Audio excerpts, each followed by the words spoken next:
It was a quiet night. The wind carried a mysterious chill, and the streets were deserted. Danish, a 22-year-old young man, was returning home from work when his eyes fell on an old mansion that stood isolated on the edge of the neighborhood. A soft, warm light glowed through one of its windows. Strange, since he had always heard that no one lived there. Drawn by curiosity, he found himself walking toward it, his steps slow, unsure. The front door was slightly ajar, and from within came a gentle scent, like jasmine and old paper. As he stepped inside cautiously, a soft voice cut through the silence. "Who are you?" He turned around quickly and saw her. A woman stood before him, elegant, mature, around 40, wrapped in a simple silk robe. Her eyes held 1,000 unsaid stories, and her face carried the grace of both age and allure. Her damp hair clung to her shoulders as if she had just stepped out of a bath. Danish stumbled on his words. I'm Danish. I saw the door open. I didn't mean to intrude." She smiled gently, her voice calm, yet strange in its pull. "Seems like someone was meant to find me tonight." Her name was Mehrnisa. She lived alone, away from the city, hidden in this forgotten mansion, surrounded by books and silence. Danish left that night, but her presence lingered in his mind like a beautiful, haunting melody. Over the next few days, he found himself walking past the mansion again and again, each time hoping to catch a glimpse of her, each time convincing himself he was being foolish. One rainy evening, as drops poured from the sky and thunder growled in the distance, he saw the mansion again, and this time, the door opened as if expecting him. She stood there, smiling softly. "You came back?" she asked. Danish nodded and stepped inside. They drank tea together as the rain sang on the rooftop. Their conversation flowed effortlessly, from poetry to pain, from silence to forgotten dreams. Danish saw in her not just beauty, but a story, a sadness wrapped in strength. She was not just a woman. She was an emotion. One evening, as the light dimmed around them, Danish looked into her eyes and asked, "Why are you so alone?" Mehrnisa took a breath, her smile fading a little. "Some people leave, but their memories don't. I live with those." Her voice trembled slightly, and in that moment, Danish held her hand. It was soft, delicate, but carried years of solitude. Their eyes met, and something unspoken passed between them, like two hearts whispering secrets without words. That night, as Danish stood to leave, she gently held his wrist and said, "If you can't come tomorrow, can you stay a little longer tonight?" He didn't respond with words. He stayed. They sat on the terrace as rain kept falling around them. The scent of wet earth, the gentle thunder, the closeness of their breath, it all wove something invisible between them. "Sometimes," she whispered, "a bond is formed in mere moments and stays for a lifetime." Danish turned to her and asked, "Can I be that moment?" She closed her eyes and nodded slowly. That small gesture said everything. Their hands intertwined again, this time more gently, more willingly. His fingers traced the back of her hand, as if learning the map of her soul. Her eyes fluttered open to meet his, filled with longing and comfort.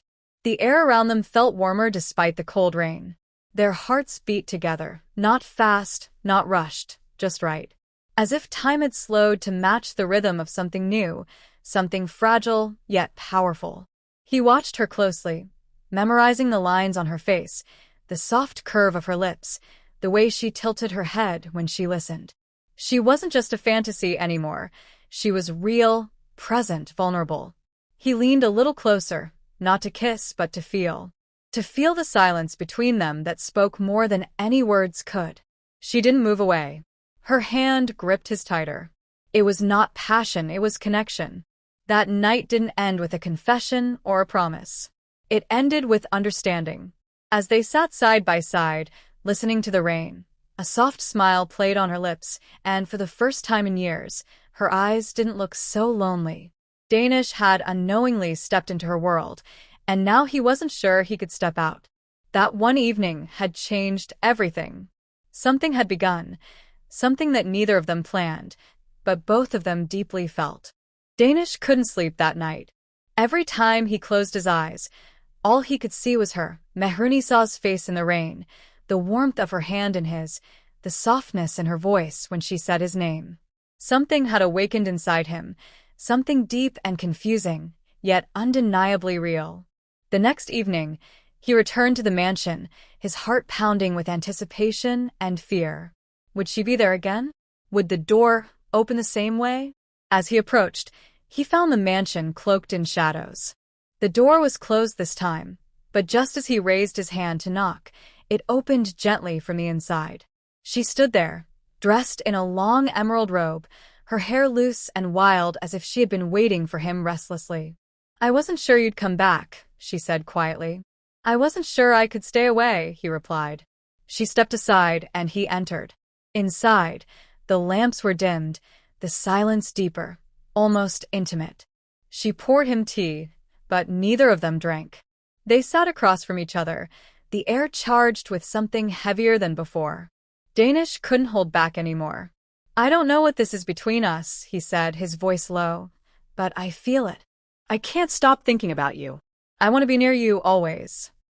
Her eyes didn't flinch. Instead, she looked at him with a gaze that pierced straight into his soul. "Do you know what you're asking for?" she asked, almost like a warning. "I'm not a girl who can offer dreams. I'm a woman with scars, with silence, with stories that end before they begin." Danish moved closer, gently reaching out to touch her hand again. "I don't need a dream. I just need you. As you are." For a moment, she didn't move. Then she sighed and leaned back slightly, her shoulders relaxing for the first time. "You remind me of a younger version of myself, before I stopped believing anyone could truly see me," she whispered. "But you look at me like I'm still someone worth loving." Danish leaned in, slowly, carefully, until his forehead rested lightly against hers. They didn't kiss. They just stayed like that, breathing each other in, feeling the weight of the unspoken words settle between them. It wasn't lust. It was something far more dangerous, longing. She pulled away slightly, her voice trembling now. "I'm afraid of needing you, because needing someone means you give them the power to break you." He cupped her face gently. "Then let me be the one who never does." Her eyes filled with something she hadn't felt in years, hope. For the first time, she allowed herself to be vulnerable, to show the cracks in her carefully built walls. She stood, walked to the window, and looked out at the dark sky. "There's something you should know," she said. "I wasn't always alone. I had a husband once. He left one morning and never came back. No letter, no goodbye, just silence."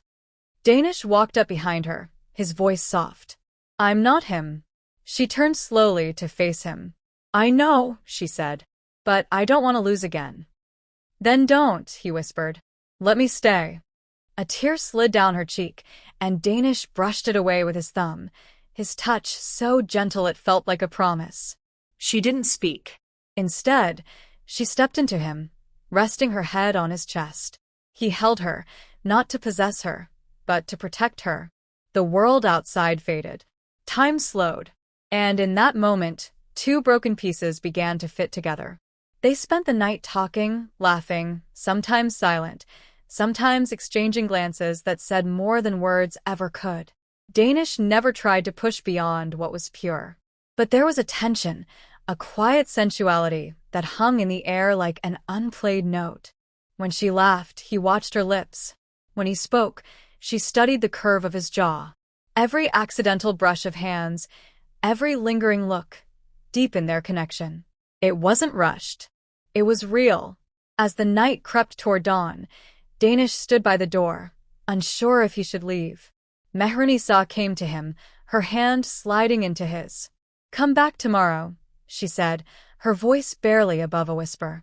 "And every day after that, until I forget what loneliness felt like." Danish smiled, leaned down, and kissed her hand. "You'll never be lonely again," he said. She didn't respond, but the look in her eyes was louder than any promise. As Danish stepped out into the morning light, he realized that something had changed forever. He had found love where he least expected it, in the arms of a woman who had given up on love herself. And she had found comfort in the soul of a young man who saw her not as a broken past, but as a beautiful present. The mansion no longer felt abandoned. It had become a place of warmth, of second chances, of silent beginnings. And in the days to come, as they continued to discover each other, piece by piece, both would realize that some love stories don't follow rules. They write new ones.